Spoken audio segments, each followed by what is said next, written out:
prosseguindo na apologética cristã, estamos na lição 4. Vamos agora ao item 6 do material didático, os manuscritos do Mar Morto e a vida de Jesus entre os 12 e os 30 anos. Pois bem, esse ponto aqui, é interessante que eu vivi esse ponto, porque em 1984 eu estava fazendo seminário, e naquele período era muito falado, surgiam reportagens dizendo que Jesus Cristo ele tinha envolvimento com uma seita judaica estranha chamada Essênios, que entre outras coisas diz que eles acreditavam que os espíritos dos sábios do passado podiam voltar para ensinar, tanto que a Cabala, que é um espiritismo judaico, que é exatamente isso, né? O fundador da Cabala, ele dizia que ele aprendia com o espírito do profeta Elias. Nós sabemos que isso não existe. Nós sabemos que, na verdade, o que está acontecendo na história é que o espiritismo entrou no judaísmo. E, quer dizer, o meio, parece que o espiritismo entrou no judaísmo, seria essa seita dos essênios, que era uma seita dos dias de Jesus. Mas, vamos dizer, envolver Jesus com uma seita espírita, claro que nós, pela fé, nós descartávamos toda essa possibilidade, ok? E eles diziam o seguinte: bom, foram descobertos centenas de pergaminhos no Mar Morto, ali final da década de 30, 40, 50, um monte de pergaminho. Eles encontravam em cavernas, não tem como ter certeza, mas acredita-se que a fonte desses pergaminhos seriam os essênios, ok?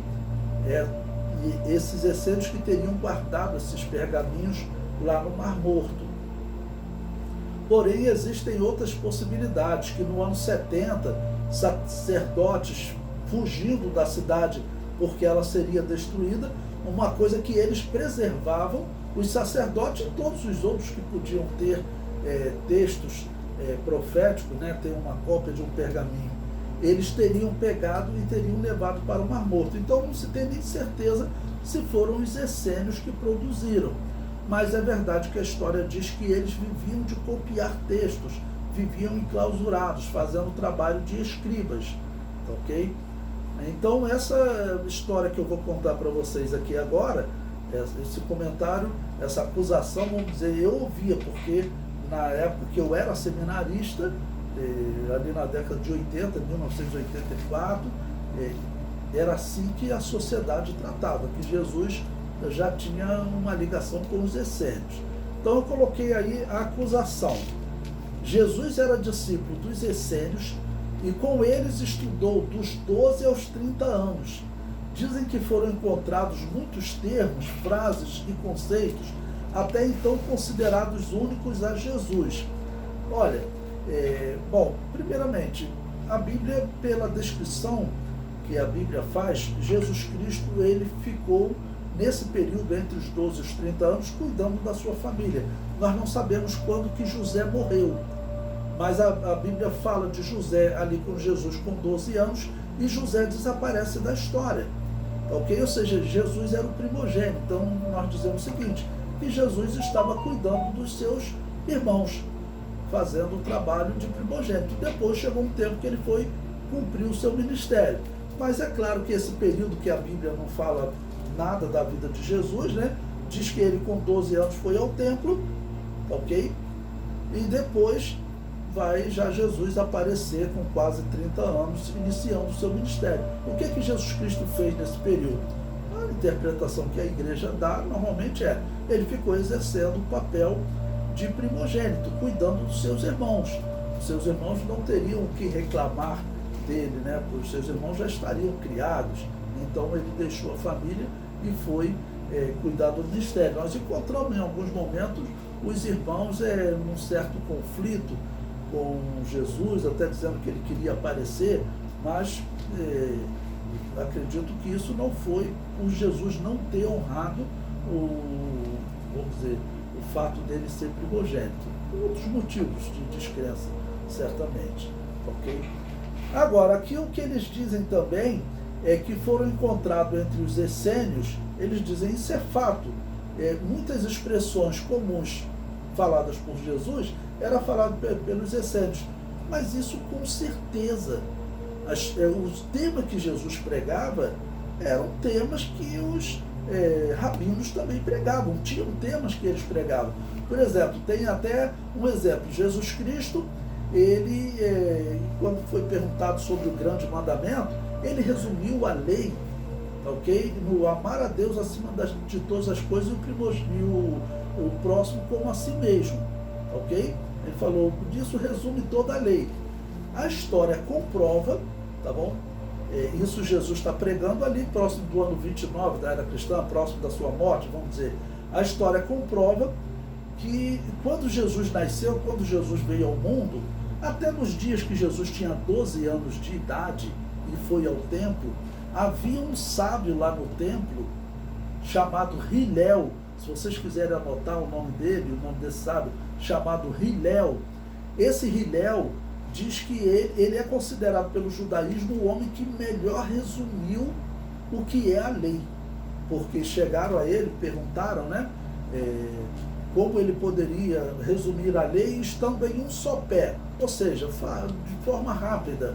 E ele resumiu, né, amar a Deus acima de todas as coisas e o próximo a si mesmo. O que passar disso é comentário, né? O que tiver além disso é comentário, mas isso é a lei, né? A definição dele é bem interessante, e é muito parecida, claro, com o que Jesus Cristo disse, né? Ele disse, amar a Deus acima de todas as coisas, o próximo como a si mesmo, o restante é comentário. E Jesus Cristo disse, amar a Deus acima de todas as coisas, o próximo como a si mesmo. Jesus Cristo disse, disso depende toda a lei e os profetas. Então é claro que você vai encontrar termos parecidos. Todos estão estudando o mesmo texto sagrado. Jesus usava um texto sagrado que era a Tanakh, o Antigo Testamento hebraico. Qual o texto que os essênios usavam? Era a Tanakh. Então é claro que se você encontrar hoje, vamos dizer, um pregador do Evangelho, você vai encontrar outro pregador, às vezes que prega coisas completamente diferentes, mas o linguajar é um, porque nós temos uma mesma fonte de texto. Então você dizer que os essênios, nos escritos deles, haviam expressões semelhantes a que Jesus usou no Novo Testamento, isso é óbvio, não tem como esperar algo diferente. Viviam numa mesma cultura, tá bom? Com os mesmos costumes, reverenciando o mesmo livro profético, os mesmos homens que serviram como patriarca, serviam o mesmo Deus, pelo menos se dirigiam, né, a Yahvé. Então é natural que você vai, lembrando que Yahvé é o nome de Deus no Antigo Testamento, né? Então é natural que você vai encontrar as mesmas expressões. Mas isso daí era usado para eles, vamos dizer, como incontestável. Mas, pelo contrário, eu acho que o natural era encontrar semelhanças. Ok? Era um povo da cultura semelhante a de Jesus, de um linguajar semelhante. Ok? Pois bem, e eles falavam isso, e naquela época os pergaminhos ainda não tinham sido totalmente estudados. Tá bom? Os pergaminhos ainda não tinham sido totalmente estudados. Aí eu coloquei aí a defesa, né, tá bom? Vai ser no ano de 2002 que vai considerar que eles estudaram todos os pergaminhos. Então, na década de 80, quando eu era um seminarista, eles falavam o seguinte: quando lerem os pergaminhos do Mar Morto, vão encontrar uma ligação de Jesus com esses espíritas, né? Esses judeus pseudo-espíritas, essa seita judaica chamada essênios. Então eu coloquei a defesa. Depois de décadas estudando os pergaminhos do Mar Morto, não foi encontrada nenhuma evidência que ligasse Jesus aos essênios. Eles encontram, às vezes, falando assim entre os essênios, não, porque o grande sábio nos falou isso, e às vezes não dá o nome do grande sábio. Aí eles, olha, ele está falando de Jesus, mas como assim o fato de grande sábio, praticamente em toda a comunidade, as pessoas vão eleger alguém como grande sábio, ou se você tem várias comunidades, muitos grandes sábios, isso é natural, mas eles já querem fazer uma ligação direta, porque existe no mundo um sentimento de rejeição da religião.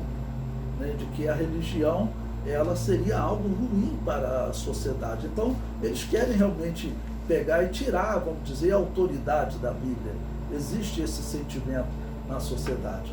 Bom, eu coloquei um texto aí para vocês, para nós podermos fazer uma leitura, para vocês entenderem até com mais detalhes o significado desses pergaminhos do Mar Morto.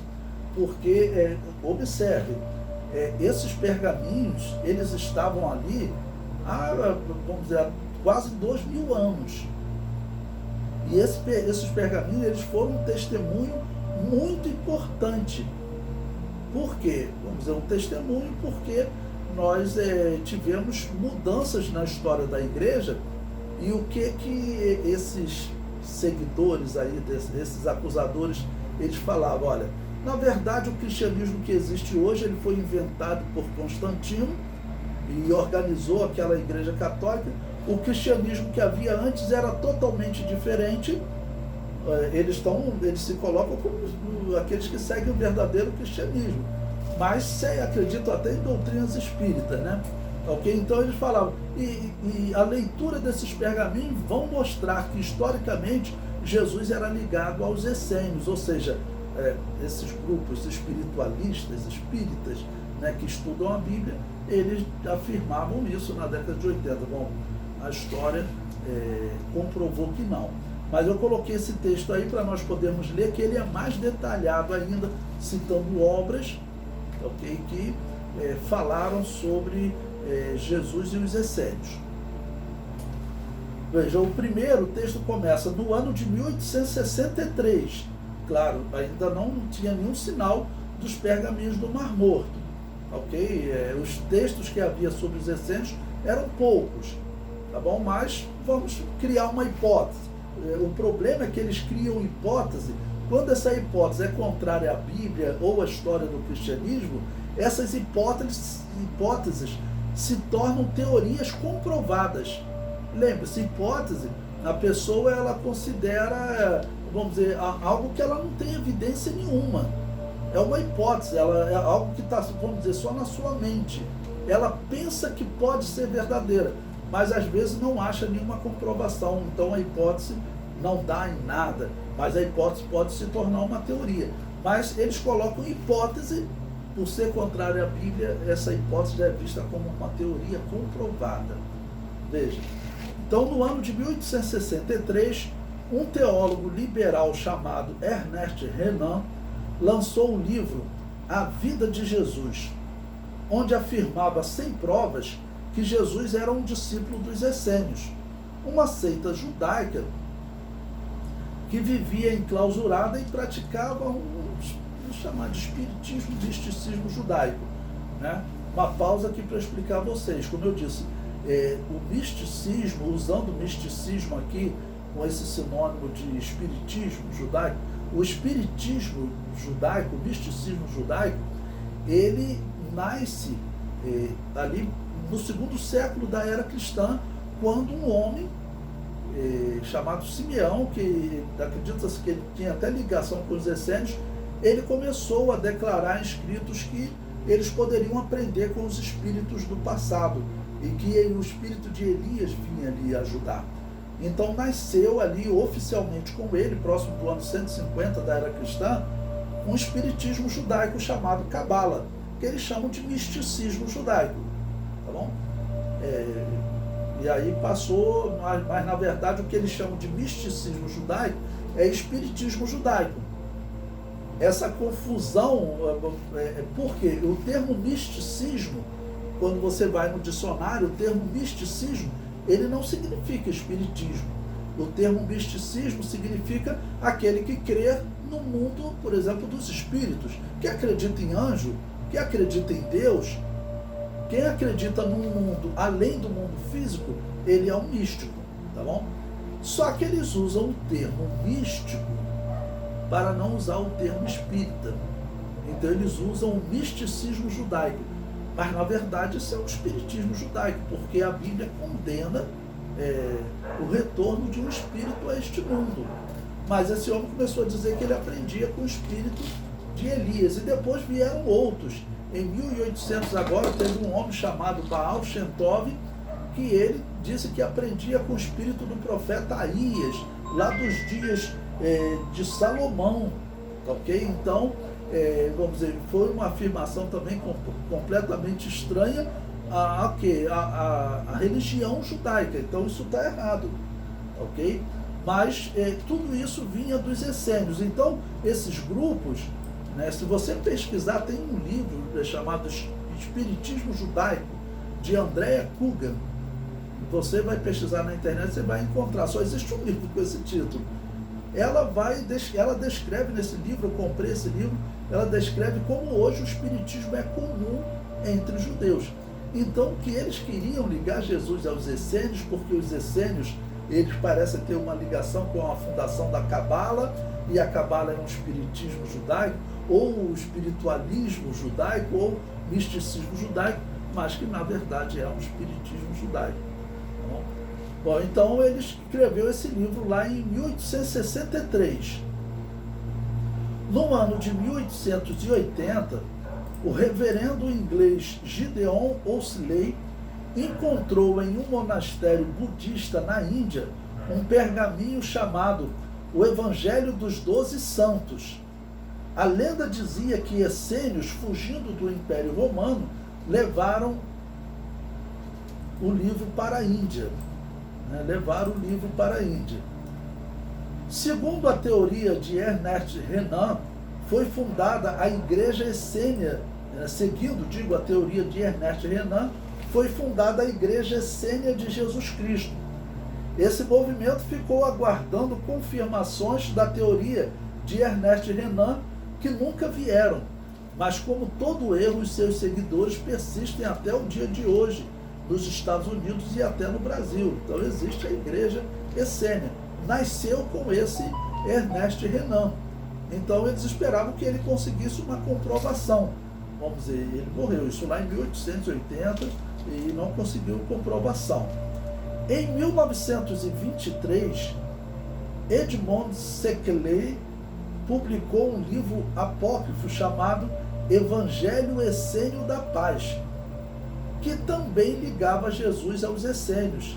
Era um evangelho gnóstico que pregava o ocultismo, ok? Mas isso tudo eram coisas que tinham sido inventadas recentemente. Ninguém tinha um documento antigo, né, que ligasse Jesus aos essênios, ok?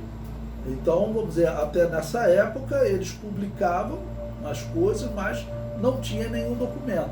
A partir dos pergaminhos do Mar Morto, é que eles vão começar a dizer de novo, olha, agora vai ser comprovada, né, a teoria de Ernest Renan. Jesus era um discípulo dos essênios, ok? Eles afirmavam isso.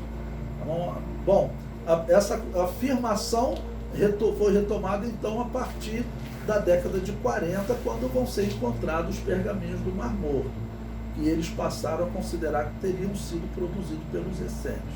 O texto prossegue.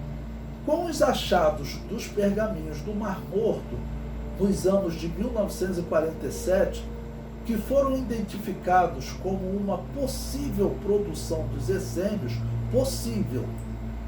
os críticos começaram a afirmar que Jesus era um discípulo dos essênios, retomando a tese de Renan, e afirmando que diziam que Jesus era o que os textos dos essênios já encontrados chamavam de mestre, tá bom? Ou seja, os textos lá chamavam de mestre. Havia um mestre lá, um grande mestre. E aí eles já estão dizendo assim, esse grande mestre é Jesus, ou seja, então Jesus seria um grande mestre desses místicos, né? Que pela história, na verdade, são espíritas, ok? O comentário prossegue. Para estes críticos, quando os pergaminhos do Mar Morto fossem totalmente identificados e traduzidos, ficaria provada a ligação de Jesus com essa seita. É mais um exemplo de críticos que afirmam algo contrário às Escrituras, mas sem base concreta, né? Isso acontece. No ano 2000, perto de ser concluída a tradução e publicação dos pergaminhos do Mar Morto, A revista Super Interessante publicou uma reportagem titulada A Doutrina do Deserto, onde defendia: eles respeitavam a vida acima de tudo, escreveram os mais antigos textos bíblicos e influenciaram o cristianismo. Ou seja, faltando 2 anos, os judeus estavam dizendo, eles tinham conseguido tomar posse dos pergaminhos do Mar Morto, né? E os judeus estavam dizendo, olha, nós vamos divulgar, o trabalho está sendo feito, é minucioso, porque são muitos pedaços, então é um trabalho científico que está sendo feito, e todos viram depois realmente que era um trabalho sério, aquilo era bom para a história dos judeus, porque os essênios eram judeus, ok? Então aquilo era bom para a história dos judeus. Os judeus não tinham nenhuma intenção de proteger o cristianismo. Na verdade, se eles pudessem, até eles prejudicariam o cristianismo, já que a experiência deles com o catolicismo, que eles pensam ser cristianismo, é muito difícil. O catolicismo perseguiu muito os judeus, perseguiu muito. Os judeus sofreram muito nas mãos dos católicos. Nós sabemos que países como o Brasil, os Estados Unidos, eles foram povoados por judeus que estavam fugindo da perseguição na Europa. E era uma perseguição que não tinha nascido ali nos anos 1500, não. Essa perseguição vinha desde os dias de Constantino. Eu recomendo a vocês ler um livro, A Espada de Constantino, que é um livro que trata especialmente da perseguição aos judeus, né? Foi uma coisa terrível. A Igreja Católica sempre perseguiu os judeus.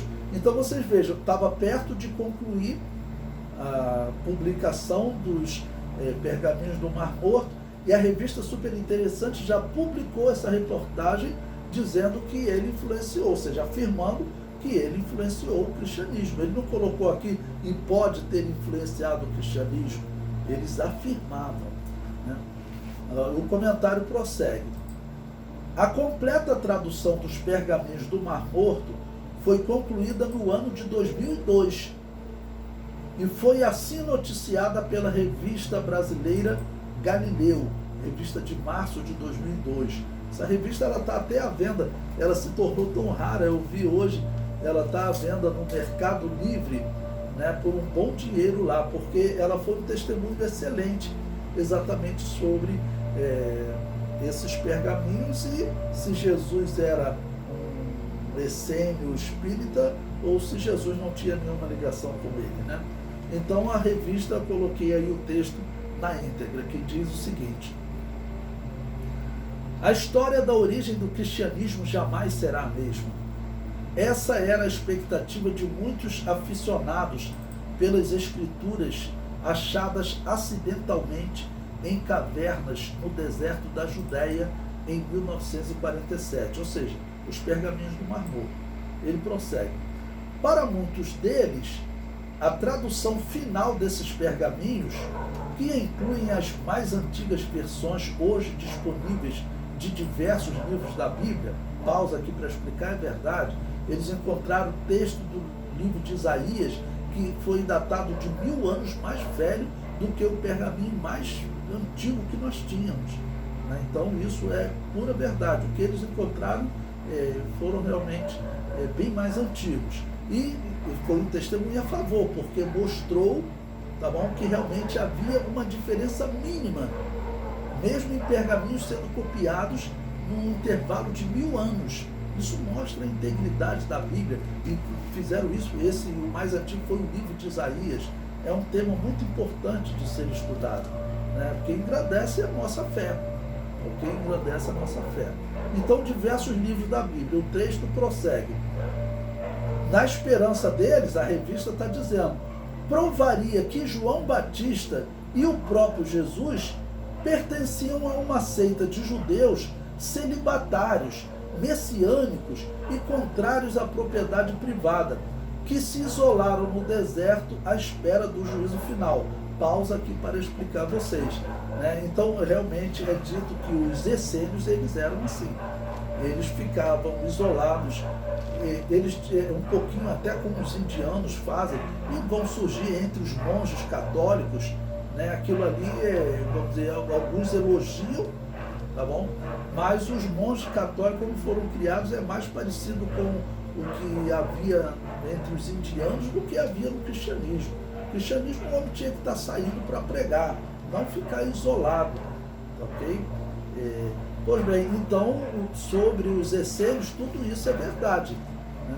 E como, vamos dizer, eles começaram a surgir esses livros, eles começaram a dizer que tanto João Batista quanto Jesus seriam essênios. O comentário prossegue, na revista, né? A revista Galileu. Nas últimas décadas, segredos, atrasos, controvérsias e acusações de conspiração cercaram as traduções e reforçaram as especulações sobre essa facção judaica contrária à religião praticada em Jerusalém. Bom, os pergaminhos estão sendo encontrados lá na década de 40, 50. E por que eles não são publicados? Bom, a história nós sabemos que muitos dos pergaminhos, a maioria caiu nas mãos do rei da Jordânia.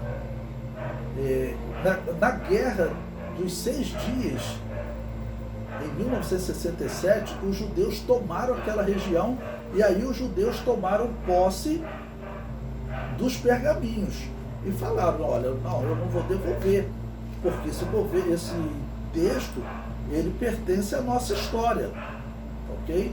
Falou, esse texto pertence à nossa história, então eu não vou devolver. Então, olha, primeiro, o texto estava nas mãos dos árabes até a década de 60.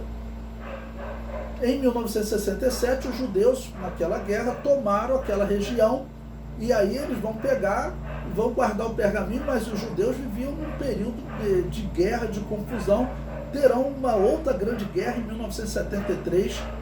Nesse período, a Guerra Fria dominava o mundo. Todos diziam que a Rússia, pela profecia, iria invadir Israel, já que a profecia fala de um rei do norte, a profecia fala de Gog, e Gog, os descendentes de Jafé, segundo os historiadores, habitaram a região da Rússia, da China, né, da Ucrânia. Okay? Então, havia muitas essas profecias. E Israel, ele teve próximo de se envolver numa guerra atômica em 73. A história diz isso, que Israel esteve perto de ser destruído e, na época, era uma primeira-ministra.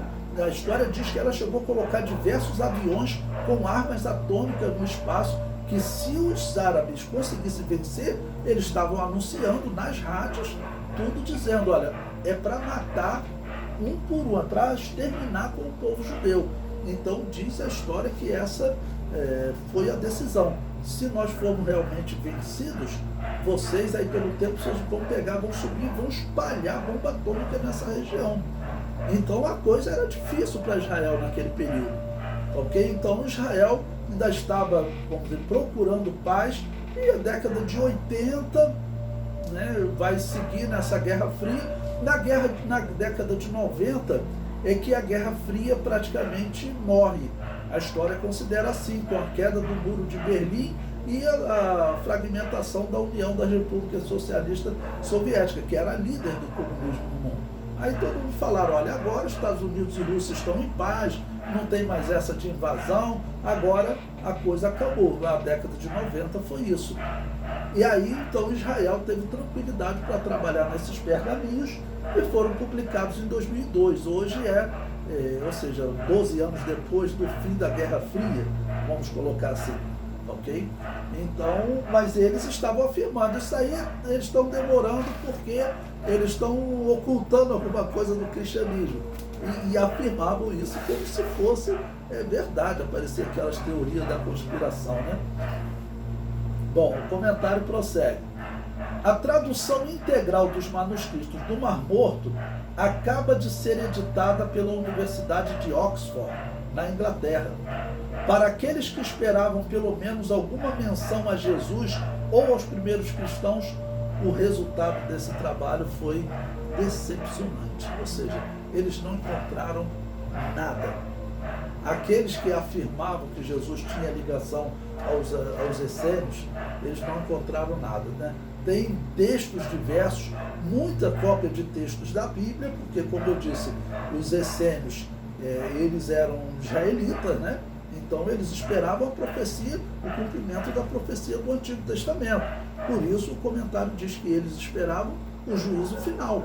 Eles esperavam o fim de todas as coisas. Okay? Mas eles tinham umas doutrinas meio estranhas. Então, historicamente, o cristão que conhece doutrina e conhece a história dos essênios, ele fala, claro que Jesus não teve ligação com os essênios. Né? E olhava para os argumentos deles, muitos termos usados pelos essênios eram parecidos com o que Jesus usava. Com certeza. E os outros rabinos também, e os sacerdotes também, eram o mesmo idioma, uma mesma cultura, o mesmo povo. Os essênios eram israelitas. Então, se você for encontrar entre os fariseus, os saduceus, você vai encontrar também expressões semelhantes. É um argumento infantil. Nós fazemos a apologia, fazemos a defesa da fé, mas tem alguns argumentos que nós temos que falar. É infantil você comparar uma seita que está dentro de uma mesma nação, no caso de Israel, numa mesma cultura, que usa a mesma escritura, a mesma escritura sagrada, o nosso Antigo Testamento, viveu na mesma época de Jesus, e você vai querer que eles não usem termos semelhantes? Né? Ou seja, usar isso como acusação, eu nunca usaria. Né? Eu acho, por isso que eu falo, é uma acusação completamente sem sentido. Faltou raciocínio lógico aí para quem argumentou que o uso de palavras semelhantes comprovava que Jesus era ligado aos essênios. Uma